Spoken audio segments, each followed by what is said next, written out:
PS1 style horror, or retro horror, or low poly horror games have always felt more unnerving. My first experience with this genre was the original Resident Evil game. The fixed camera angles, janky controls, and eerie atmosphere set the stage for a distinct type of horror. I remember the sheer panic of having to back up out of the hallway after the first zombie encounter. Nowadays, games like Resident Evil and Silent Hill look primitive compared to horror titles these days, but that's by no means a bad thing. Taking the emphasis away from graphics allowed titles like these to focus more on atmosphere and storytelling. Today, I'll be taking a look at some of Puppet Combo's games. This developer not only takes advantage of the PS1 style graphics and gameplay, but marries the genre together with 80s style horror film elements.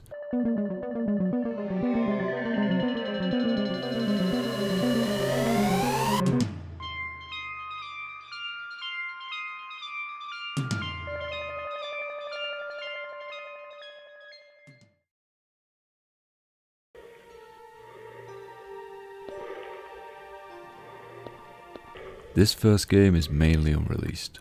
The footage you see now is from an unfinished version on Puppet Combo's Patreon. Sanitarium Massacre has you controlling a deranged killer. You spawn in this blank room with a selection of weapons. After choosing one, you continue through this door and enter a home. Sanitarium Massacre was intended to start with the killer murdering his family before being locked up in a mental institution. There's some basic combat, and for some reason there's an option to hold your breath. You can do this for a few seconds before the killer dies.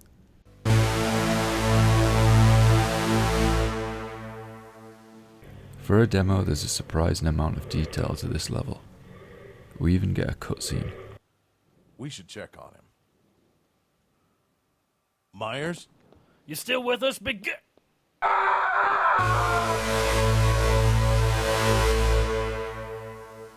This game was released in 2012. Back when Puppet Combo went by Pig Farmer Games.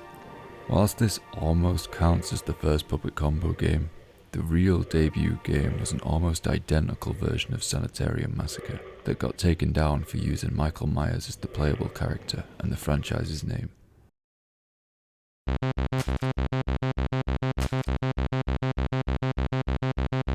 Minotaur came out in the same year, and this time puts the player in the shoes of the victim.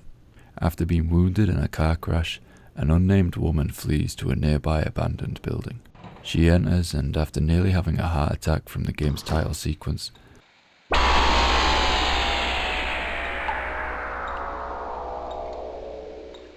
the player can begin exploring. Walking down the halls, it becomes clear the player isn't alone in the building. The only sound that can be heard is the echoing of pipes leaking water. After some time, a loud clattering sound plays. The player explores further, and then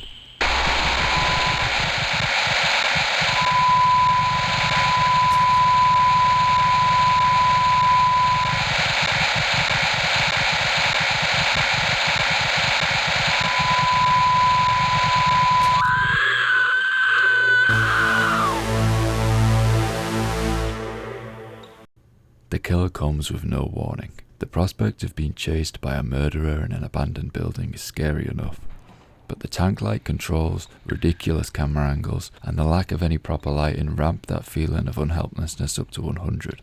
Unfortunately, Minotaur would never make it out of the alpha development stage.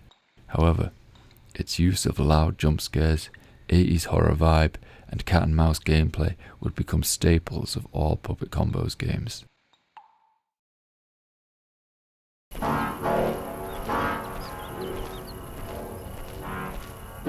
Minotaur seems to be an early prototype of this next title. Power Drill Massacre released in 2015. It has the player starting out in an almost identical situation to the previous title. Megan and Jeff get into a devastating car crash. Megan is unharmed, whilst Jeff is unresponsive. The player controls Megan, and after collecting a flashlight from the car, you head on to look for help. Once you get far enough, the title sequence plays, and along with it, this creepy tune.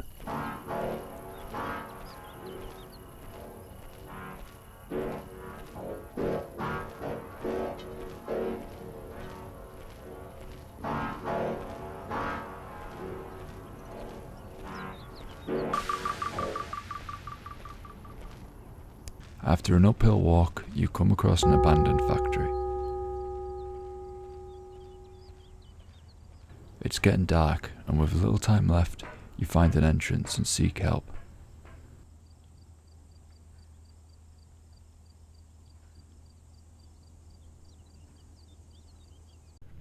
Inside, it's pitch black.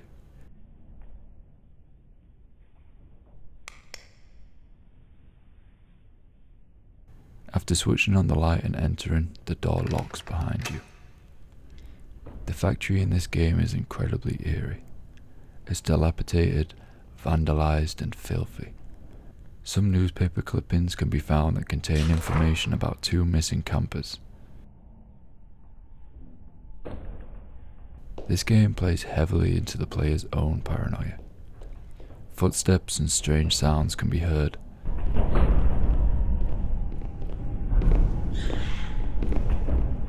The objective of the Power Drill Massacre is to find 3 keys and escape the factory alive. This forces the player to move deeper into the factory, more specifically, the sugar tunnels that run deep underneath it. The sugar tunnels are tiny and packed with dead ends and sharp turns. After exploring them for some time, another set of footsteps can be heard.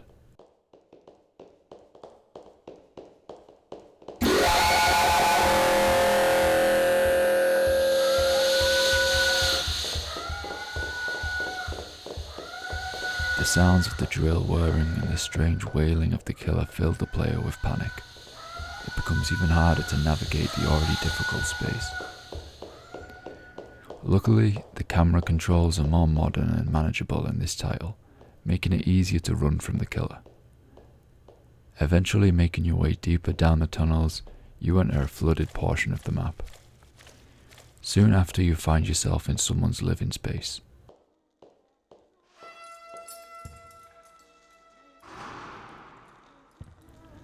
You find a bed. Skeletal remains, a teddy bear, and various bloody handprints cover the top of it. When examined, it reads, "Something horrible happened in this bed. I think somebody still sleeps here." It quickly becomes clear you've stumbled upon the lair of the Power Drill Killer. A record player plays creepy music. The wallpapers are the kind used to decorate children's bedrooms. Huge piles of decaying flesh lay with flies buzzing around. Examining a rocking horse shows the text, "Whoever lives here seems to have the mind of a child." Once the player has seen enough, you turn to leave, but the only exit has been shut behind you.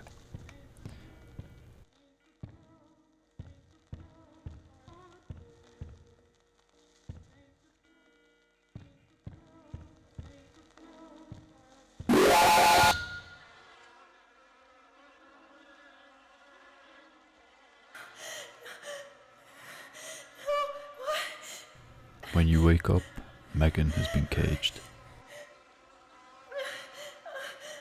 The killer comes in and startles her. They both scream. He disappears for a moment before returning and trying to communicate with Megan.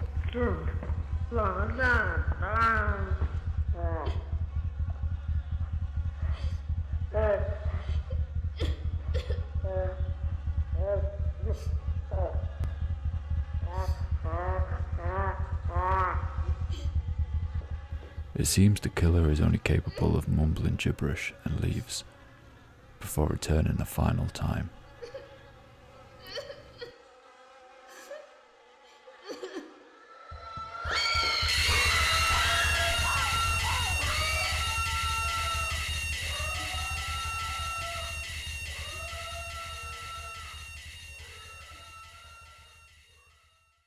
Despite the length and level of detail, this title is still only considered a demo.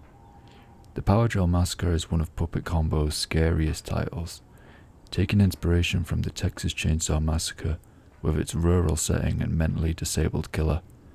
This game expanded on the foundation Minotaur set out. It's a testament to Puppet Combo's ability to create experiences that are truly unsettling and unforgettable.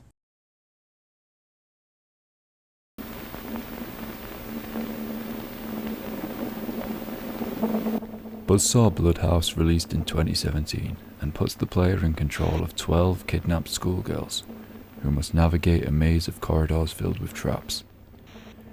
The girls are starring in a deep web live stream, and you can see the chat filled with creepy messages on the right. This is the Dark Souls of all Puppet Combos games. The difficulty in this title is ridiculous. Trying to navigate through traps with the fixed camera and weird jumping mechanic is near impossible. I wish I could have got more gameplay for this one, but I genuinely cannot get past some of the traps in this. The concept for Buzzsaw Bloodhouse is really well thought out, but because of the extreme difficulty, I'd have to rank this as my least favourite Puppet Combo game.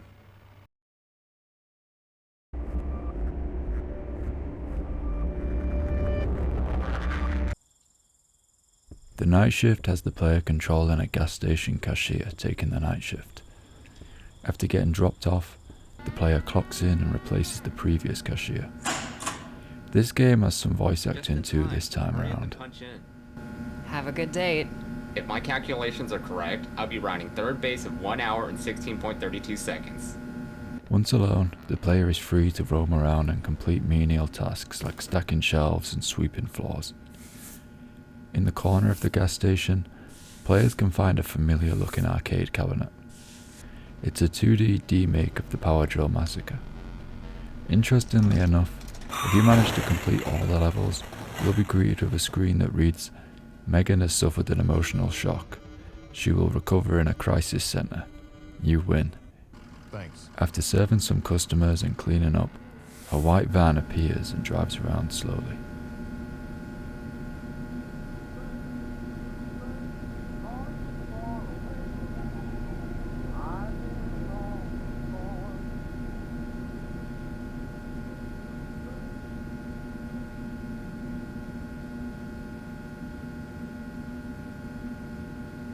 Later on, another customer appears and Hi. soon after the white van makes a second drive-by. Eventually, a strange man enters. There's a customer coming.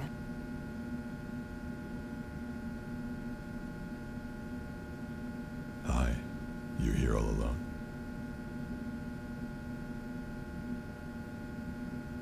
No, my coworker's in the back.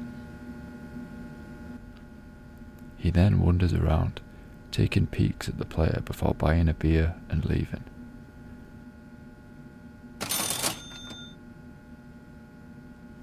After the strange encounter, a door can be heard opening. When the player checks, the back door to the gas station has been unlocked, along with the toilets. The only next step is to go back inside and carry on with the shift.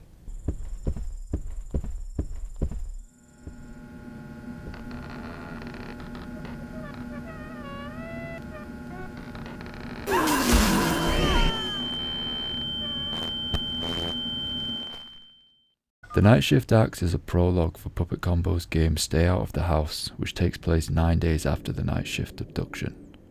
As short as this game is, it once again nails that creepy atmosphere and feeling of helplessness.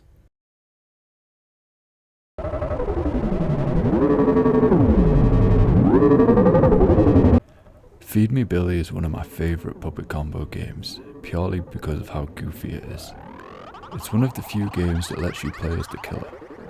The game's summary reads, "A flesh-eating hole has appeared in your closet. It's your job to feed it. You must, no matter what the cost. Terrorize the town on your sick quest for meat in this deranged serial killer simulator." The game consists of 3 different scenarios, involving Billy waking up, driving his truck to remote places, murdering people, bringing the bodies back to his truck, and feeding them to the hole.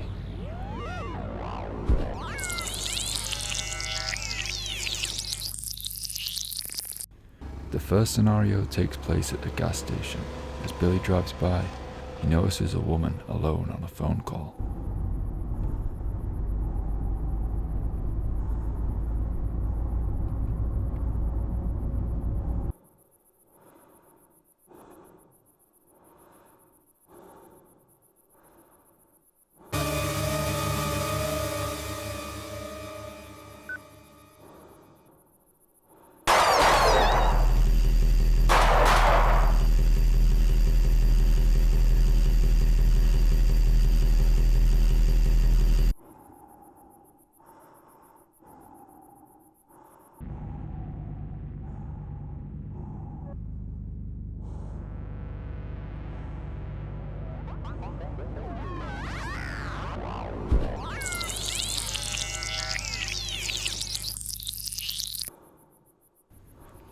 second scenario is in the woods, with the victims this time being a group of 3 friends out camping.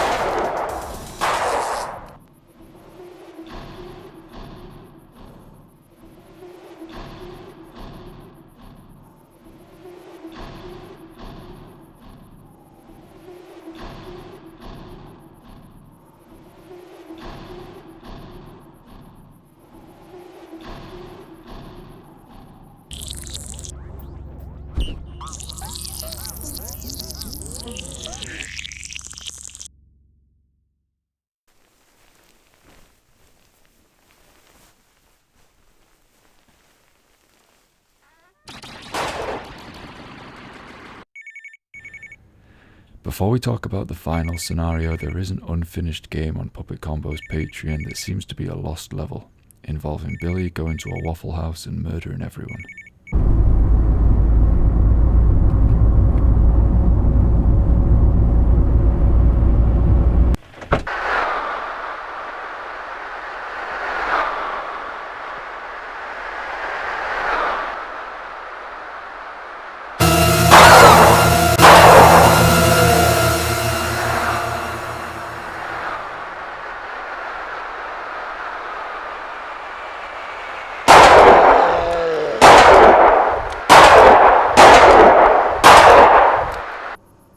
The final scenario takes place at a trailer park. After finding an unlocked door, Billy enters and murders the 2 inhabitants before dragging them to his truck and feeding them to the hole.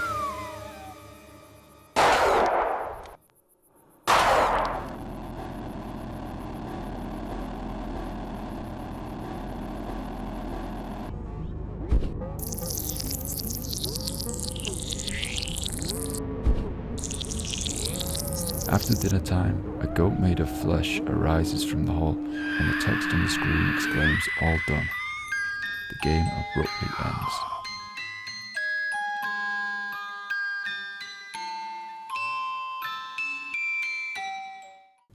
Despite its length, I love this game far more than the others. It's a breath of fresh air to swap places with the victim, and the music used in this title is so creepy, especially after murdering someone.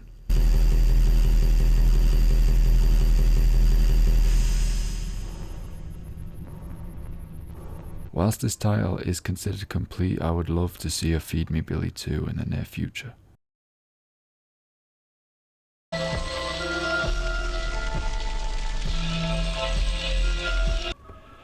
The Nun Massacre, or Night of the Nun, was the first Puppet Combo game released to mobile. This game had you exploring a boarding school in search of your daughter. This title is more puzzle based and becomes even more stressful thanks to the limited inventory space. Like a few of the other titles we've discussed, this game has several different endings. Nun Massacre does a great job of creating that trademark atmosphere of exploring rundown buildings. This game is terrifying. I went a whole 15 minutes before I even encountered the nun, and the whole time I was on the edge of my seat. The sound design in this title makes the player increasingly paranoid, with random flashes of lightning and other weird sounds. When looking at the player model of the nun, this character isn't scary looking at all. The real fear comes from the loud siren effect and screaming.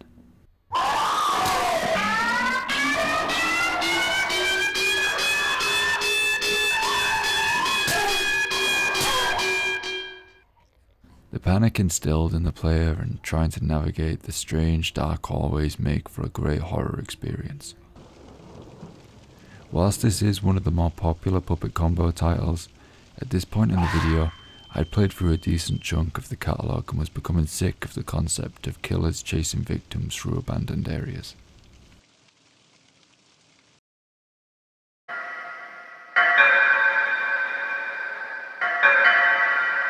Blood Maniac is another Puppet Combo title I love for nothing else other than its goofiness.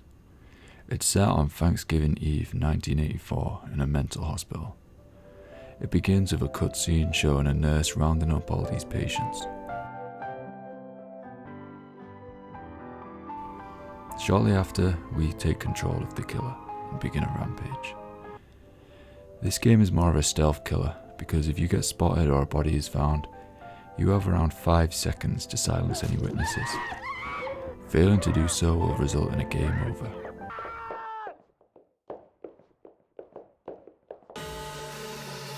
As well as looking old, this game has that old school difficulty. I spent a good 30 minutes trying to get past this first level. The NPCs seem to run a little faster than the player, making this game infuriating at times. Puppet Combo has previously stated that this game and Feed Me Billy are his favourites out of all his games. I generally have to agree. As scary as it is playing the victim, I feel so much more of the old school slasher vibe coming through when I play as the killers in Puppet Combo titles.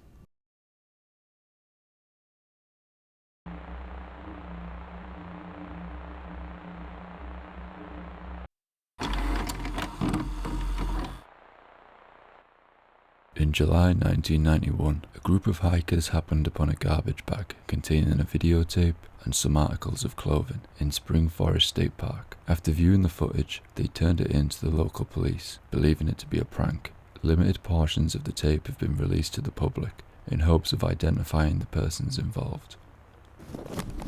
The Riverside Incident is a horror exploration game, releasing in 2019. This could be one of Puppet Combo's most impressive looking games. The player controls an unseen character who carries a camera and wanders around an old abandoned building. The character we play as seems to walk with a limp, and this is the first Puppet Combo title where you can't sprint. Exploring the building, the player can find satanic symbolism and operating rooms. It's clear that something bad happened in this building. This is a really unique Puppet Combo title. There's nothing pursuing you through the abandoned building this time around, but it's still impossible to make your way through it without feeling uncomfortable. It's very similar to the original Blair Witch Project, in that we never see exactly what's there, but the setting and situation is enough to creep us out. The Riverside Incident ends with the player pointing the camera over a building set ablaze. Sirens can be heard wailing in the background, and the player is quietly whispering something to themselves.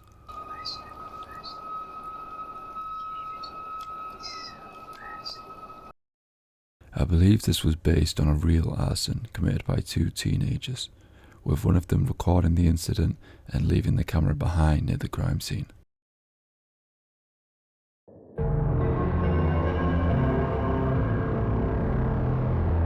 Night Watch puts you in the shoes of Jim, a park manager on watch duty. Your main tasks are watching for fires and listening out for hitchhikers in trouble. The game takes place in the Pocono Mountains. Once the player takes control of Jim, you can begin to familiarize yourself with the tower. There's a bed, a computer, a radio, a rifle, and a small locker where you can find a flashlight. After heading out to the balcony, the player can use binoculars to view each side of the lookout. A small campfire can be seen from afar. When returning inside, the radio activates and a creepy voice can be heard on the other end of the line.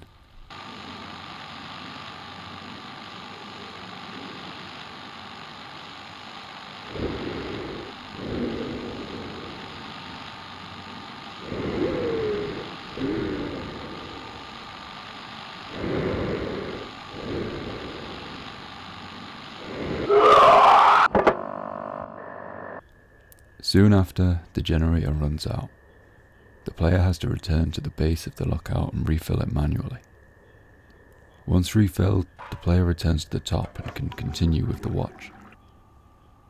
The top of the watchtower, although surrounded by darkness, has a feeling of safety to it. That is, until a knock is heard at the door.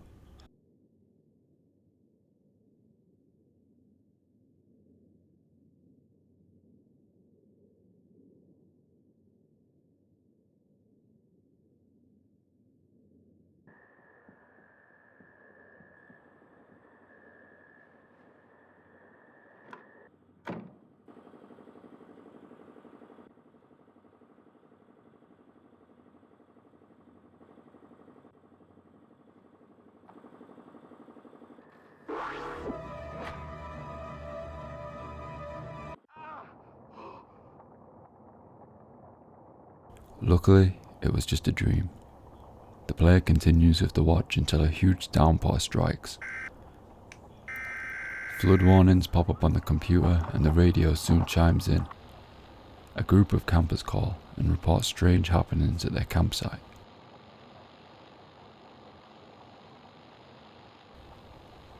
They claim they are being watched and can hear a noise that sounds like a pig. The park ranger suits up and heads out to investigate.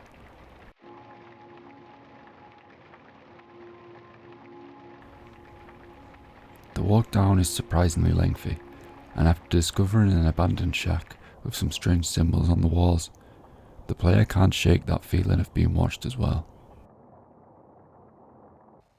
The rain stops just before you arrive at camp. You call out, but no one replies. After investigating the 3 tents, you discovered the 3rd one, splattered with blood inside.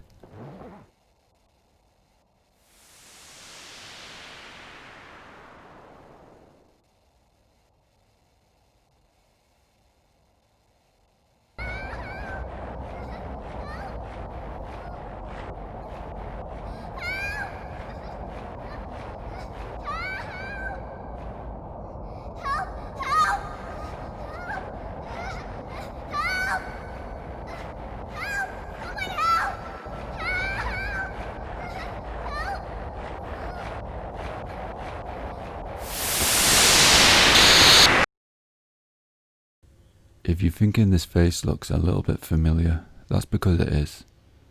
After being captured by the power drill killer, the player wakes up, stripped and caged in the lair we've seen before. There's a brief moment of panic before the killer comes out and murders the player.